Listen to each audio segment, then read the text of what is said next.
आज के इस वीडियो में हम फंक्शंस इन एसक्यूएल के बारे में पढ़ेंगे। सबसे पहले हम देखते हैं फंक्शंस क्या होता है, तो थोड़ी डिफिनेशन की तरफ हम जाते हैं। Functions are used to perform some particular task and it returns zero or more values as a result. अब ये डिफिनेशन पढ़ के बहुत कुछ क्लियर नहीं हुआ। इतना ही क्लियर हुआ कि फंक्शंस बेसिकली कुछ पर्टिकुलर टास्क को परफॉर्म करके जो भी उसका रिजल्ट होता है उसको रिटर्न करने के काम में आते हैं।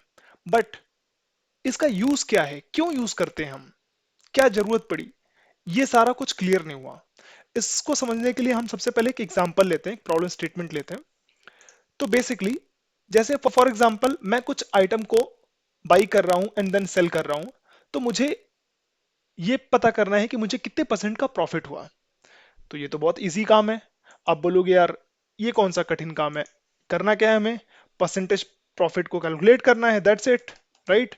तो अगर मुझे पता है कि सेलिंग वैल्यू क्या है और बाइंग वैल्यू क्या है, तो मैं प्रॉफिट कैलकुलेट कर सकता हूँ इस फॉर्मूले से। बहुत स्ट्रेट फॉरवर्ड है, राइट। तो बेसिकली ये आपका क्या हो जाएगा, ये आपका परसेंटेज प्रॉफिट कैलकुलेट होके आ जाएगा। बट लेट सपोज मुझे एक बार और परसेंटेज प्रॉफिट कैलकुलेट करना है, तो आप बोलोगे इसमें कौन सी बड़ी बात है। फिर से हम सेम फॉर्मूला का यूज करेंगे और फिर से हम प्रॉफिट परसेंटेज में कैलकुलेट कर लेंगे। सिमिलरली अगर मुझे ये चीज कई बार करनी पड़ी, तो मैं कई बार ही सेम टास्क को परफॉर्म कर रहा हूँ। ठीक है, तो एक तो तरीका ये था। अब बोलोगे यार इससे अच्छा तरीका तो ये होता कि मैं कुछ फंक्शन लिखता। फंक्शन मतलब बेसिकली प्रॉफिट कैलकुलेट करने का मैं फंक्शन लिखता, ओके, जो बेसिकली क्या करता, आपका selling value as a input लेता, similarly buying value as a input लेता, और ये आपका परसेंटेज प्रॉफिट कैलकुलेट करके दे देता। अब होता क्या, जितनी बार मुझे परसेंटेज प्रॉफिट कैलकुलेट करना होता, मेरे पास सेलिंग वैल्यू होती, मेरे पास बाइंग वैल्यू होती, मैं डायरेक्टली इस फंक्शन को कॉल करता, मुझे परसेंटेज प्रॉफिट निकल के आता। मेरी लाइफ कितनी इजी हो गई। और नॉट इवन मेरी लाइफ, जो लेट सपोज कल को कोई और बंदा है जो same profit percentage profit calculate करना चाहता है, उसे फिर से कैलकुलेशन करने की जरूरत नहीं है। वो मेरे सेम फंक्शन को कॉल कर लेगा अगर क्योंकि उसके पास भी सेलिंग वैल्यू है, बाइंग वैल्यू है। मैंने एक बार इस फंक्शन को लिख दिया और फिर से वो बंदा, न्यू बंदा क्या करेगा, मेरे फंक्शन को कॉल करेगा, यूज करेगा, उसको भी परसेंटेज प्रॉफिट मिल जाएगा। मतलब मेरे साथ साथ और भी लोगों की लाइफ कितनी इजी हो गई। ठीक है, कहने का मतलब ये है जब भी मुझे रिपीटेड टास्क परफॉर्म करना होता है, तो मैं रिपीटेड टास्क बार बार परफॉर्म ना करके मैं क्या करता हूं, एक फंक्शन लिखता हूं और उस फंक्शन को मैं बार बार यूज कर लेता हूं। ठीक है, चलिए। तो सेम काम एसक्यूएल वाले भी कर रहे हैं। एसक्यूएल मतलब स्ट्रक्चर क्वेरी लैंग्वेज, डेटाबेस से डेटा को रीड करने के काम में आता है एसक्यूएल। तो सिमिलरली एसक्यूएल वालों ने भी ये देखा कि कुछ सेट ऑफ टास्क हैं जो बहुत ही कॉमन है, बहुत ही जेनरिक है, काफी लोग उस सेट ऑफ टास्क को परफॉर्म करते हैं। जैसे फॉर एग्जांपल अगर मैं बोलूं कि ये मेरा टीचर नाम का टेबल है, राइट। अब इसमें मैं बोलूं कि ये जो आपका ई नेम है, जो एम्प्लॉय का नेम है, टीचर्स का नेम है, वो आपका मुझे कैपिटल लेटर में चाहिए।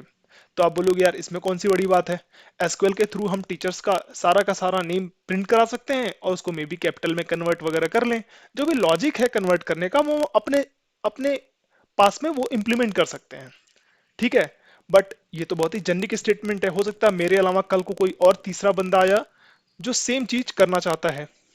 तो ये सारी चीजों को सोचते हुए एसक्यूएल वालों ने बोला कि कुछ सेट ऑफ टास्क जो कि बहुत ही जेनरिक टास्क है, बहुत ही कॉमन टास्क है, उसके लिए हम फंक्शंस का सपोर्ट देंगे। आपको करना क्या है, उस फंक्शंस को बस यूज करना है और आपका काम हो जाएगा। ठीक है, कहने का मतलब ये है कुछ सेट ऑफ टास्क हैं जो बहुत ही जेनरिक हैं, जो बहुत ही कॉमन है, जिसको हम बार बार यूज करते हैं। तो उसके लिए आपका एसक्यूएल वालों ने फंक्शंस का सपोर्ट प्रोवाइड किया हुआ है। तो एक बार फिर से देख लेते हैं।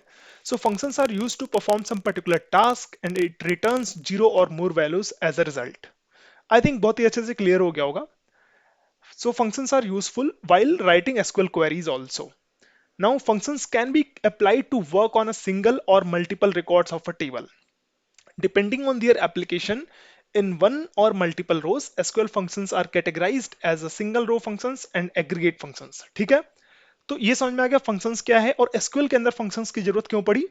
नाउ जो फंक्शंस होते हैं एसक्यूएल के अंदर, उसको बेसिकली दो पार्ट में डिवाइड किया गया है।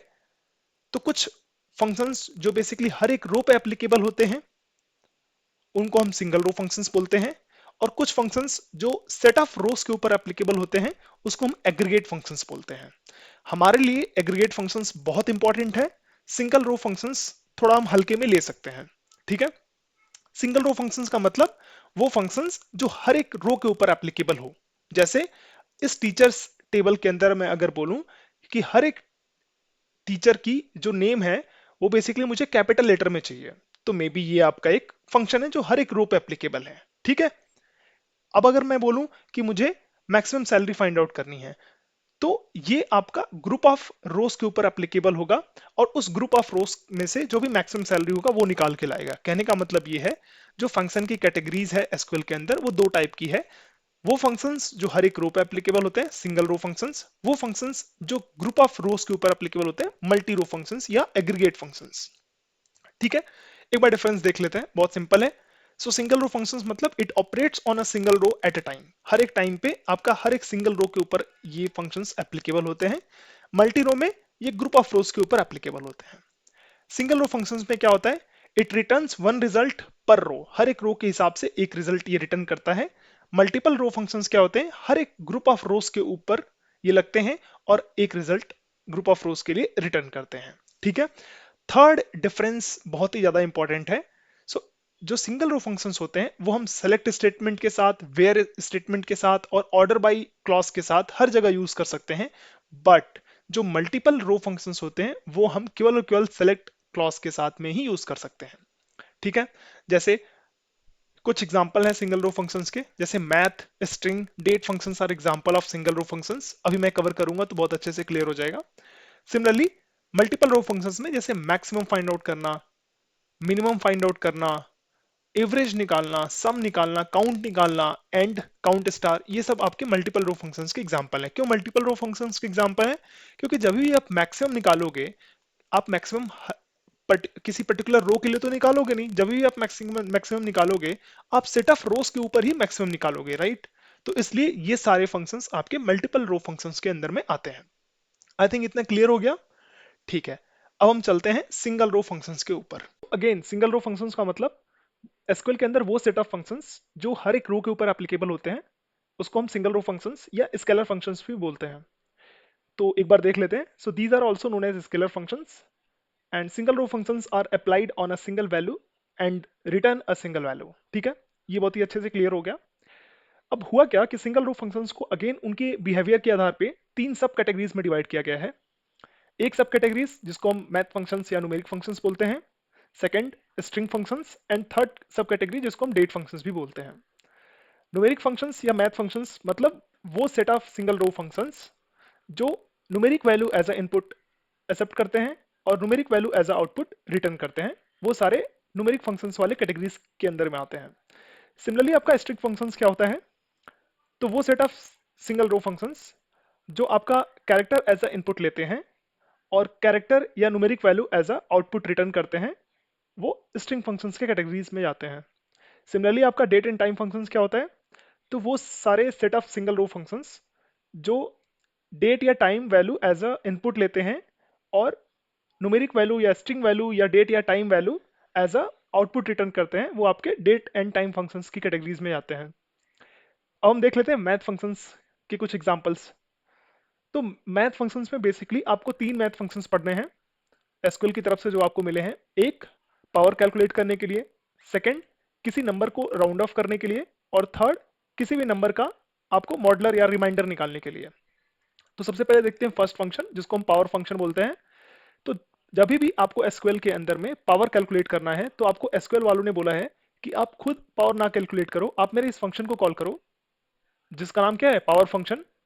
उसमें आप क्या करो, numeric value as a input दे दो x कॉमा वाई, और हम क्या करेंगे, एसक्यूएल क्या करेगा, x के पावर y कैलकुलेट करके आपको numeric value as a output return करके दे देगा। इसी का शॉर्ट फॉर्म मतलब पीओडब्ल्यू आप यूज करो या पीओडब्ल्यू ई आर यूज करो, दोनों सेम ही है। तो ये फंक्शन हम तब यूज करते हैं जब हमें पावर कैलकुलेट करने का काम आता है, मतलब x के पावर y कैलकुलेट करने के काम आए तो हम इस फंक्शन का यूज करेंगे। जैसे एग्जाम्पल में भी देख लेते हैं। तो सेलेक्ट पावर 2,3, तो जब भी आप एसक्यूएल के अंदर में ये प्रिंट कराओगे तो ये क्या करेगा, पावर x, y बोले तो 2,3, x के पावर y बोले तो 2 के पावर 3 कैलकुलेट करेगा और ये प्रिंट कर देगा। 2 के पावर 3 बोले तो 8, तो ये इसने 8 प्रिंट कर दिया। अब इसको हम थोड़ा लाइव एग्जांपल के थ्रू समझ लेते हैं। तो जैसे ये हमारा टीचर टेबल है, ठीक है। हमारे टीचर टेबल में हर एक टीचर का क्या बोनस मिलना है वो हमने अपने टीचर के टेबल में मेंटेन किया हुआ है, ठीक है।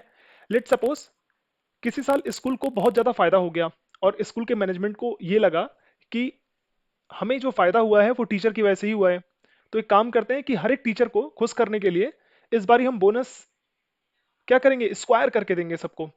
अगर लेट सपोज मैनेजमेंट ने ऐसा डिसाइड किया, तो एक तो तरीका हो सकता था कि वो हर एक टीचर का बोनस टीचर वाले टेबल से निकाल लें और मैनुअली उसका स्क्वायर कैलकुलेट करके सबको बोनस प्रोवाइड कर दें। एक तो तरीका ये हो सकता था। दूसरा इससे बेटर तरीका ये हो सकता था कि जब आपको x के पावर y मतलब हर एक बोनस का स्क्वायर ही कैलकुलेट करना है, तो आपको एसक्यूएल वालों ने ऑलरेडी आपको एक मैथ फंक्शन प्रोवाइड किया हुआ है पावर नाम का। क्यों ना आप उसी मैथ फंक्शन का यूज करके न्यू जो बोनस आपको देना है वो कैलकुलेट कर लो आप। तो आपकी लाइफ कितनी ईजी हो गई, ठीक है। तो आप इसको कैसे करोगे, लेट सपोज सेलेक्ट हर एक एम्प्लॉय को बोनस देना है तो हर एक एम्प्लॉय का नेम, सिमिलरली क्या बोनस था पहले उसका और कितना बोनस अब हमें देना पड़ेगा। तो लेट सपोज स्कूल वालों ने सोचा कि हर एक टीचर को स्क्वायर करके बोनस देंगे, जितना बोनस था उसका पहले उसका हम स्क्वायर निकालेंगे और जितना बनेगा वो हम देंगे। तो एसक्यूएल का पावर फंक्शन हम यूज कर लेंगे। अब देखो यहाँ पे पावर पीओडब्ल्यू या पीओडब्ल्यू ई आर दोनों आपका सेम ही फंक्शन है। तो लेट सपोज हमने पहले वाला यूज कर लिया। अब यहाँ पे एक्स कॉमा वाई मतलब जिसका स्क्वायर निकालना है, आपका स्क्वायर किसका निकालना है, बोनस वाले कॉलम का। तो अब बोनस के ऊपर स्क्वायर निकालना है तो बोले तो 2। अब कहाँ से निकालना है, टीचर टेबल। तो आपने ऐसे प्रिंट कर दिया। अब ये करेगा क्या, इस टेबल में हर एक टीचर का नेम प्रिंट करेगा, उसको क्या बोनस डिसाइड हुआ था देने के लिए वो प्रिंट करेगा, और अब उसको कितना बोनस देना है स्क्वायर करने के बाद वो प्रिंट कर देगा। तो मैनेजमेंट के लिए कितना इजी हो गया, वो इस वाले आउटपुट को देखेंगे और डायरेक्टली आलिया को इतने रुपए दे देंगे, कृतिका को इतने रुपए दे देंगे, ठीक है। तो उनकी लाइफ कितनी इजी हो गई। अब आप बोलोगे कि ये पावर फंक्शन, अब देखो आप पावर फंक्शन क्या किया, बोनस आपका एज अ इनपुट लिया, बोनस बोले तो numeric value as a input लिया, और रिटर्न क्या किया, numeric value as a output return किया। इसीलिए पावर फंक्शन को आप मैथ फंक्शंस की कैटेगरी में पढ़ते हो, ठीक है। अब ये सिंगल रो फंक्शन कैसे हुआ, तो अगर आप देखोगे तो ये पावर फंक्शन हर एक रो के ऊपर एप्लीकेबल हुआ है। मतलब अब ये देखो आलिया जो रो था इस रो के लिए इस बोनस के ऊपर एप्लीकेबल होकर के ये आपका पावर फंक्शन आउटपुट दिया है। सिमिलरली कृतिका वाले रो के ऊपर 123 के ऊपर ये पावर फंक्शन एप्लीकेबल होकर के वैल्यू दिया है। ऐसे करते करते सबके हर एक रो के ऊपर ये एप्लीकेबल होकर के आउटपुट एज अ रिजल्ट दिया है। अब आप बोलोगे कि शिवम के लिए नल क्यों प्रिंट हुआ, रोहित के लिए कृष्णा के लिए नल क्यों प्रिंट हुआ। तो यहाँ पे आप देखोगे अगर तो शिवम रोहित इन लोगों को तो बोनस देना ही नहीं था। तो चाहे बोनस स्क्वायर करके देना हो या बोनस 0% देना हो, इनको तो क्या मिलेगा, बोनस नल ही मिलेगा, क्योंकि इनके लिए बोनस तो कुछ डिसाइडेड ही नहीं था, ठीक है। इसलिए इनके लिए नल प्रिंट हुआ, बाकी के लिए बोनस प्रिंट हो गया स्क्वायर करके, ठीक है। आई थिंक ये अच्छे से क्लियर हो गया होगा, ठीक है। अब हम देखते हैं सेकेंड फंक्शन जो कि आपका राउंड अप फंक्शन है। तो राउंड अप फंक्शन में क्या होता है, एन कॉमा डी हम एज अ इनपुट देते हैं, यहाँ पे भी numeric value as a input देते हैं और numeric value as a output return करते हैं। एन मतलब जिस नंबर को राउंड ऑफ करना है और डेसिमल के कितने डिजिट तक करना है वो आपका डी एज अ डी पास करते हैं। लेट सपोज ये एग्जांपल देखते हैं। जैसे आपको 2912.564 इस नंबर को आपको राउंड ऑफ करना है और डेसिमल के कितने डिजिट तक करना है, तो 1 डिजिट तक करना है। तो आप क्या करोगे, 1 डिजिट के बाद जो भी है उसको आप राउंड ऑफ कर दोगे। तो जैसे देखो 2912.56, अब 0.5 के बाद सबको राउंड ऑफ करोगे तो क्या हो जाएगा, 6 मतलब 5 से बड़ा है, तो इसलिए आपका यहाँ पे इसके पहले एक आपका ऐड हो जाएगा, तो 2912.6, ठीक है। सिमिलरली आपका सेलेक्ट राउंड 283.2। अब यहाँ पे आपने डी की वैल्यू कुछ दी नहीं, तो अगर आप डी की वैल्यू कुछ दोगे नहीं मतलब बाय डिफॉल्ट डी की वैल्यू जीरो मानेगा, मतलब डेसिमल के बाद 0 डिजिट तक आपको राउंड ऑफ करना है, मतलब डेसिमल के बाद सब कुछ हट जाएगा, ठीक है। तो 283.2 मतलब पॉइंट के बाद 2 क्या है, 5 से छोटा है, तो इसलिए यहाँ पे 283 ही हो गया। अगर यहाँ पे लेट सपोज 283.8 रहता तो क्या होता, ये राउंड ऑफ करने के बाद 284 प्रिंट हो जाता, ठीक है। तो राउंड ऑफ फंक्शन भी समझ में आ गया होगा अच्छे से। अब इसका भी देख लेते हैं कि हम अपने रियल सिनेरियो में कैसे और कब यूज करेंगे इस राउंड ऑफ फंक्शन को। तो जैसे फॉर एग्जांपल अगेन ये जो टीचर टेबल था, जैसा कि मैंने बताया हर एक टीचर को कितना बोनस मिलना है वो डिसाइडेड है। लेट सपोज अगेन मैनेजमेंट वालों ने डिसाइड किया कि हर एक टीचर को 121% का बोनस देंगे। मतलब अगर किसी टीचर को 100 रुपए बोनस हमने सोचा था तो उसको हम 121 रुपीज देंगे, ठीक है। तो एक तो तरीका है कि अगेन वो कैलकुलेट करें रफली एंड देन फिर सबको बोनस डिवाइड बोनस दे दें, ठीक है। दूसरा तरीका क्या था कि कोई नहीं, डायरेक्टली अब क्या करो, बोनस कैलकुलेट कर लो यहीं पे। तो हर एक एम्प्लॉय का नेम और उसको क्या बोनस देना था और अब उसको क्या बोनस देंगे, तो हर एक एम्प्लॉयज को बोनस कितना देंगे, बोनस देंगे 1.21%। जब 121% बोनस निकालोगे आप, तो बेसिकली 0.121 से आप मल्टीप्लाई कर दोगे, सेम ही वैल्यू होगी, ठीक है। कहाँ से, फ्रॉम टीचर टेबल। आपने ये कैलकुलेट कर लिया, ठीक है। तो जैसे आपने ये कैलकुलेट कर लिया, तो ये देखो, तो यहाँ पे सबका बोनस 121% देने के बाद जो भी आया वो वैल्यू यहाँ पे निकल के आ गई। जैसे आलिया को 234 रुपीज देने थे, बट 121% अगर हम उसे बोनस देंगे तो उसका कितना बन रहा है, 283.14। इसी तरह सबका कैलकुलेट होके आ गया। बट अब ये सोचो मैनेजमेंट के लिए कितना बड़ा सरदर्द का काम है कि आलिया को 283.14 दे। 0.14 रुपीज कैसे दे सकते हैं यार, दिक्कत है इसमें। तो एक तरीका था, एक काम करते हैं, इसको राउंड ऑफ कर देते हैं। तो राउंड ऑफ करने के लिए आप बोलोगे कि यार अगेन किसी बंदे को बैठाओ, वो क्या करेगा, 283.14 है मतलब इसको राउंड ऑफ करके मतलब 283 देना है। सिमिलरली 148.83 है मतलब इसको राउंड ऑफ करके 149 देना है। क्यों, क्योंकि पॉइंट के बाद जो नंबर है वो 5 से बड़ा है, तो इसलिए 149 देना है। तो या तो एक तरीका ये है कि मैनुअली कैलकुलेट। सिमिलरली एसक्यूएल वालों ने बोला कि यार आप मैनुअली क्यों कैलकुलेट करोगे, हमने ऑलरेडी आपको राउंड ऑफ फंक्शन दिया तो है, आप क्यों ना उसी फंक्शन को यूज कर ले रहे हो। तो सही बात है, एक काम करते हैं, राउंड ऑफ फंक्शन यूज कर लेते हैं। तो ये राउंड ऑफ फंक्शन अगर आप यूज करोगे, इसके अंदर ये हर एक रो के ऊपर एप्लीकेबल है। तो किस रो के ऊपर, मतलब बोनस इंटू 1.21। अब ये बोनस इंटू 1.21 ये जो नया कॉलम बना है प्रिंट करते टाइम पे, इसके हर एक रो पे एप्लीकेबल होगा। तो जैसे जैसे आप ये प्रिंट करोगे तो 283.14 को राउंड ऑफ करके 283 बना देगा। सिमिलरली 148.83 को राउंड ऑफ करके 149 बना देगा। तो ठीक है, इसको प्रिंट करके देख लेते हैं। ठीक है, तो अब कितना लाइफ इजी हो गई मैनेजमेंट की, ठीक है। तो ऐसे ऐसी जगहों पे अपने यूज केस के हिसाब से आप एसक्यूएल वाले, एसक्यूएल के अंदर जितने भी फंक्शंस हैं वो आप यूज करते हो। तो पावर फंक्शन कैसे यूज करना है वो समझ लिया हमने। सिमिलरली राउंड ऑफ फंक्शन कैसे यूज करना है वो समझ लिया। जो थर्ड फंक्शन होता है उसको हम बोलते हैं मॉडुलर फंक्शन। मतलब जब भी आपको रिमाइंडर निकालना होता है तो आप मॉडुलर फंक्शन का यूज कर सकते हो। अब इसमें क्या बोलता है, मॉड ए कॉमा बी, मतलब ए को अब जब आप बी से डिवाइड करोगे तो जो भी रिमाइंडर आएगा वो आपका ये प्रिंट कर देगा। जैसे सेलेक्ट मॉड 21,2, तो अगर आप 21 को 2 से डिवाइड करोगे तो रिमाइंडर कितना आएगा, 1, तो इसने वो प्रिंट कर दिया। सिमिलरली अगर आप करते मॉड 20,2, तो 20 डिवाइड बाई 2 कितना आता, 0, रिमाइंडर 0 आता, तो 0 प्रिंट हो जाता। ठीक है, तो आई थिंक मैथ फंक्शन आपको बहुत क्लियर समझ में आ गया। अब इसमें आप जहां भी आपको जिस भी यूज केस में आपको लगेगा कि हमें पावर कैलकुलेट करना है, राउंड ऑफ करना है या मॉडुलर निकालना है, उस यूज केस के लिए आप इस फंक्शंस का यूज कर लोगे। ठीक है, चलिए चलिए तो हम देख लेते हैं अब string functions. So string functions accept character value as a input and return either character or numeric value as output. तो ये बहुत क्लियर है। अब इसका हम इसके स्ट्रिंग फंक्शंस के अंदर में जितने फंक्शंस आते हैं उसको हम वन बाई वन करके देख लेते हैं। तो इसके लिए हम एनसीईआरटी बुक को रिफर करेंगे। अब ये देखिए, स्ट्रिंग फंक्शंस के अंदर मल्टीपल स्ट्रिंग फंक्शंस हैं, इसको वन बाई वन करके देखेंगे। और जब भी हमारा यूज केस में जो भी यूज केस आएगा वहां पे हम इस सारे फंक्शंस को यूज कर लेंगे। तो जैसे फॉर एग्जांपल जो सबसे पहला वाला स्ट्रिंग फंक्शन है वो आपका है यू केस, या बोले तो अपर केस। अपर केस में कन्वर्ट करने के लिए आपका ये पहला फंक्शन है। ये आपका स्ट्रिंग फंक्शन के अंदर में क्यों आता है, क्योंकि आपका जो इनपुट लेता है वो कैरेक्टर लेता है, कैरेक्टर एज इनपुट लेता है, और रिटर्न क्या करेगा, उसको कैपिटल लेटर में कन्वर्ट करके उस स्ट्रिंग को ये आपका रिटर्न कर देगा एज अ आउटपुट। तो ये क्या करता है, यू केस या upper case, convert string into upper case. तो जब भी आपके यूज केस में आप जब भी आप किसी भी स्ट्रिंग को कैपिटल लेटर में कन्वर्ट करना चाहते हो तो आप इस वाले फंक्शन को यूज कर लोगे। जैसे for example select you case informatics practices. यहाँ पे अगर आप देखोगे तो इंफॉर्मेटिक्स प्रैक्टिसेस ये क्या है, आपका मिक्स है। मतलब कुछ कैरेक्टर इसमें आपका कैपिटल में भी है और कुछ कैरेक्टर आपके स्मॉल में भी हैं। बट आप चाहते हो कि जब भी मैं प्रिंट करूं इस स्ट्रिंग को तो कैपिटल में करूं। तो जब भी आप ऐसा ऐसा आपका यूज केस हो जिसमें आपको कैपिटल लेटर में स्ट्रिंग को प्रिंट करना है हमेशा, तो आप यू केस या अपर केस वाले फंक्शन का यूज कर सकते हो। तो यहाँ पे क्या किया इसने, select you case informatics practices किया तो आपका आउटपुट कैपिटल लेटर में आ गया। अब आप बोलोगे कि ये यूज केस कब आ सकता है, जैसे फॉर एग्जांपल आपका ई नेम जो है वो आपको कैपिटल में प्रिंट करना है, तो आप क्या करोगे, सेलेक्ट आपका अपर केस में प्रिंट करना है, क्या प्रिंट करना है अपर केस में, ई नेम। ई नेम आपका अपर केस में प्रिंट करना है, कहां से, टीचर नाम के टेबल से करना है। तो ये आपका प्रिंट हो गया। जैसे ही आप ये करोगे ना, रन कराओगे, आपका देखो सारा नेम कैपिटल में प्रिंट हो जाएगा, सी। ठीक है, सिमिलरली आपका लोअर केस वाला फंक्शन है। तो ये क्या करता है, अपर केस का जस्ट अपोजिट है, लोअर केस या एल केस। ये क्या करेगा, जो भी आपका स्ट्रिंग होगा उसको लोअर केस में कन्वर्ट करके प्रिंट कर देगा। सिमिलरली अगर यहाँ पे देखोगे आप इन्फॉर्मेटिक्स प्रैक्टिसेस, तो इसको स्मॉल लेटर में कन्वर्ट करके प्रिंट कर दिया है। यहाँ पे अगर मैं सेम ई नेम वाले फंक्शन पे अगर लोअर वाला फंक्शन लगाऊं तो ये क्या करेगा, ये लोअर वाला फंक्शन ऐसे अप्लाई हो जाएगा। ठीक है, अब मैं इसको प्रिंट करूंगा तो सबका, सारे टीचर का जो नेम होगा वो स्मॉल लेटर में प्रिंट होगा। ठीक है, आई थिंक ये क्लियर हो गया। तो जब भी हमारा यूज केस जैसा आएगा उसके हिसाब से हम आपका एसक्यूएल के फंक्शंस को यूज करेंगे। ये हो गया।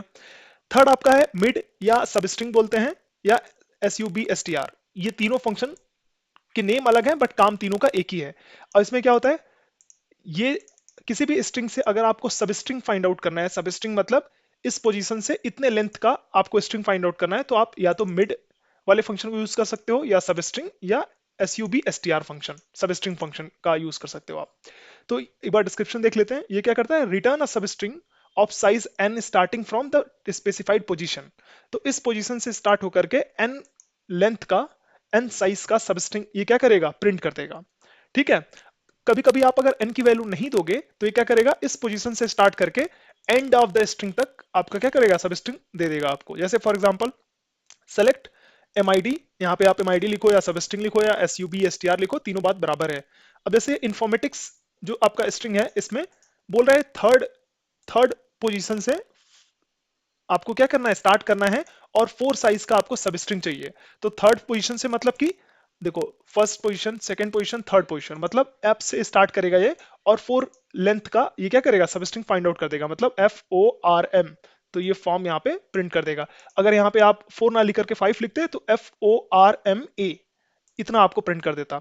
ठीक है, समझ में आ गया कि नहीं। ये 3 क्या है, ये वाला जो है वो क्या है, आपका किस पोजीशन से स्टार्ट करना है सब स्ट्रिंग फाइंड आउट करना, और कितने साइज का करना है वो।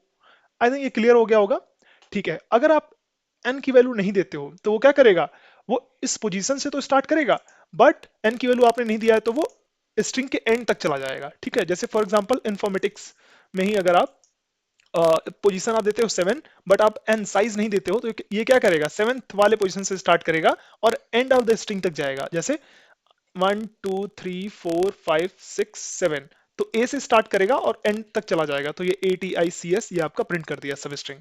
सब स्ट्रिंग मतलब पार्ट ऑफ स्ट्रिंग, उसी को आप सब स्ट्रिंग बोलते हो। ठीक है, I think third function clear हो गया। अब चलते हैं फोर्थ फंक्शन। तो जैसे फोर्थ फंक्शन में अगर आप किसी स्ट्रिंग का लेंथ फाइंड आउट करना चाहते हो कि कितना कितना कैरेक्टर उस स्ट्रिंग में है, तो इसके लिए आप लेंथ फंक्शन का यूज कर लोगे। तो ये क्या करता है, return the number of character in the specified string. तो इस स्ट्रिंग में जितने नंबर ऑफ कैरेक्टर्स होंगे वो रिटर्न करेगा। तो जैसे for example select length informatics, तो इसमें अगर आप देखोगे तो 1 2 3 4 5 6 7 8 9 10 11 11 कैरेक्टर्स हैं, तो आपको आउटपुट में 11 प्रिंट कर दिया। ठीक है, अब नेक्स्ट फंक्शन देख लेते हैं। So left string comma n। अब ये लेफ्ट फंक्शन क्या करता है, तो ये आपका return n number of characters from the left side of the string. तो ये जो भी आपने स्ट्रिंग दिया है उसके लेफ्ट साइड से n नंबर ऑफ कैरेक्टर्स ये रिटर्न कर देगा। जैसे सेलेक्ट लेफ्ट कंप्यूटर कॉमा 4, तो ये क्या करेगा, ये जो कंप्यूटर नाम का स्ट्रिंग है इससे क्या करेगा, स्टार्टिंग से फोर कैरेक्टर को ये क्या कर देगा, रिटर्न कर देगा। तो COMP ये आपका रिटर्न हो जाएगा। सिमिलरली लेफ्ट है, सिमिलरली आपका एक और फंक्शन है राइट फंक्शन, ये क्या करेगा, सेम काम करेगा, राइट से करेगा बट। तो return n number of character from the right side of the string. मतलब अगर यहाँ पे आप साइंस से, फॉर एग्जांपल साइंस से अगर आप देते हो कि 3 अगर n की वैल्यू आप 3 देते हो तो क्या करेगा, लास्ट के साइंस से लास्ट से क्या करेगा, 3 कैरेक्टर को प्रिंट रिटर्न कर देगा। तो NCE ये रिटर्न कर दिया। ठीक है, इसके बाद आता है आपका इन स्ट्रिंग। इन स्ट्रिंग जो फंक्शन होता है वो बेसिकली ये फाइंड आउट करता है कि इस स्ट्रिंग में ये सब स्ट्रिंग प्रेजेंट है या नहीं है। अगर है तो पहली बार जब भी वो सब स्ट्रिंग मिला होगा उसका पोजीशन वो रिटर्न करेगा। जैसे फॉर एग्जांपल ये जो आपका इन्फॉर्मेटिक्स है, इसमें MA कोई सब स्ट्रिंग है कि नहीं है, तो आप बोलोगे क्यों नहीं है, ये MA है ना, यहाँ पे ये देखो ये MA है। तो अगर ये सब स्ट्रिंग इस स्ट्रिंग के अंदर है तो जिस भी पोजीशन पे वो सब स्ट्रिंग है वो आप रिटर्न कर दोगे। तो एक बार फिर से इसका डिस्क्रिप्शन देख लेते हैं। तो return the position of the first occurrence of the sub string in the given string, return 0 if the sub string is not present in the string. तो अगर आपका सब स्ट्रिंग उस स्ट्रिंग में नहीं प्रेजेंट होगा तो क्या कर देगा, ये 0 रिटर्न कर देगा। मतलब समझ बात आ गई, अदरवाइज वो पोजीशन रिटर्न करेगा जिस पोजीशन पे आपका सब स्ट्रिंग पड़ा होगा। तो यहाँ पे आप देखोगे तो MA किस कहाँ पे है, यहाँ पे है, फर्स्ट ऑकरेंस यहाँ पे, पहली बार यहाँ पे मिला। तो किस पोजीशन पे मिला, 1 2 3 4 5 6, तो ये आउटपुट में क्या दे दिया, 6 दे दिया। ठीक है। सिमिलरली अगर आप देखोगे जो नेक्स्ट हमारा फंक्शन है वो है left L trim, left trim. ठीक है। तो ये आपका फंक्शन लेफ्ट ट्रिम कब यूज होता है, जब आपको लेफ्ट से आपको वाइट स्पेसेस हटाने होते हैं। कभी कभी आप देखोगे जो हमारा स्ट्रिंग होता है, स्ट्रिंग में बाई मिस्टेक किसी ने व्हाइट स्पेस एक्स्ट्रा ऐड कर दिया है लेफ्ट साइड या राइट साइड या दोनों साइड में, तो उसको ट्रिम करने के लिए हम इस लेफ्ट ट्रिम, राइट ट्रिम या ट्रिम फंक्शन का यूज करते हैं। लेफ्ट ट्रिम मतलब इस स्ट्रिंग के लेफ्ट साइड से इसको ट्रिम कर दो, मतलब कोई अगर व्हाइट स्पेस है तो उसको हटा दो। तो ये क्या करेगा, return the given string after removing leading white spaces characters. जैसे फॉर एग्जांपल ये दिल्ली है, तो दिल्ली में अगर आप देखोगे तो यहाँ पे इसने एक्स्ट्रा कैरेक्टर, ये स्पेस, एक्स्ट्रा स्पेसेस इसने ऐड किए हुए थे। इसका अगर उसने लेंथ पता किया तो लेंथ कितना है, 7, जबकि आप बोलोगे दिल्ली में तो 5 कैरेक्टर ही है ओनली। तो इसका मतलब कुछ व्हाइट स्पेस था लेफ्ट साइड में। अब अगर आप लेंथ फिर से कैलकुलेट करोगे एल्ट्रीम करके, तो ये क्या करेगा, पहले एल्ट्रीम करेगा, एल्ट्रीम करेगा तो बेसिकली व्हाइट स्पेस हटा देगा। फिर आपका इसका लेंथ जब प्रिंट किया तो इसका क्या आया, 5 आया। आई थिंक ये क्लियर हो गया होगा, राइट। एल्ट्रीम तब यूज करते हैं जब लेफ्ट साइड से हमें ट्रिम करना होता है, व्हाइट स्पेस को रिमूव करना होता है। सिमिलरली आर ट्रिम बोले तो राइट ट्रिम तब हम यूज करते हैं जब हमें व्हाइट स्पेस को राइट साइड से रिमूव करना होता है। ठीक है। तो सिमिलरली यहाँ पे भी अगर आप देखोगे तो पेन में तो 3 ही कैरेक्टर हैं, बट राइट साइड में 2 स्पेस स्पेस था, व्हाइट स्पेस था, तो उसका लेंथ कितना आया था, 5 आया था, 5 प्रिंट किया था। बट जैसे ही आर ट्रिम उसने कॉल किया और फिर लेंथ प्रिंट किया तो आपका कितना आ गया, 3 आ गया। ठीक है। आई थिंक ये क्लियर हो गया, राइट ट्रिम। सिमिलरली आपका नेक्स्ट फंक्शन है जिसको हम बोलते हैं ट्रिम फंक्शन। ये क्या करता है, जो भी आपका स्ट्रिंग है उसके लेफ्ट से और राइट ट्रिम दोनों करता है। मतलब trim function is nothing but आपका लेफ्ट ट्रिम भी परफॉर्म करेगा, राइट ट्रिम भी परफॉर्म करेगा। मतलब जो भी स्ट्रिंग होगी उसके लेफ्ट से भी व्हाइट स्पेस को रिमूव करेगा, राइट से भी व्हाइट स्पेस को रिमूव करेगा, एंड देन वो स्ट्रिंग को रिटर्न कर देगा। जैसे इसको देखो आप, ये मैडम, मैडम में आप देखोगे तो इसका 1 2 3 4 5 कैरेक्टर होने चाहिए थे, बट यहाँ पे अगर आप इसका लेंथ प्रिंट कराओ तो 9 कैरेक्टर आ रहा था। इसका मतलब कुछ कैरेक्टर इसके राइट साइड में थे, कुछ व्हाइट स्पेस कैरेक्टर आपके लेफ्ट साइड में थे। जैसे ही इसने ट्रिम फंक्शन को कॉल किया तो लेफ्ट साइड से इसने ट्रिम कर दिया, व्हाइट स्पेस को रिमूव कर दिया, और सिमिलरली राइट साइड से भी कर दिया। तो इसलिए जब आप इसका लेंथ प्रिंट करोगे तो कितना आया, 5 आया। आई थिंक ये क्लियर हो गया। ठीक है ना। ठीक है। ठीक है। तो स्ट्रिंग फंक्शन आई थिंक सबको क्लियर हो। तो अब हमारा है next date and time function. So video का लेंथ थोड़ा बड़ा हो रहा है इसलिए हम डेट एंड टाइम फंक्शंस को अपने नेक्स्ट वाले वीडियो में देखेंगे। बट अभी तक जितना हमने पढ़ाया है फंक्शंस के अंदर में, अगर उसमें कोई भी डाउट है तो आप अपने डाउट को कमेंट के थ्रू आप पूछ सकते हो। ठीक है। अब मिलते हैं नेक्स्ट वीडियो में। Thank you.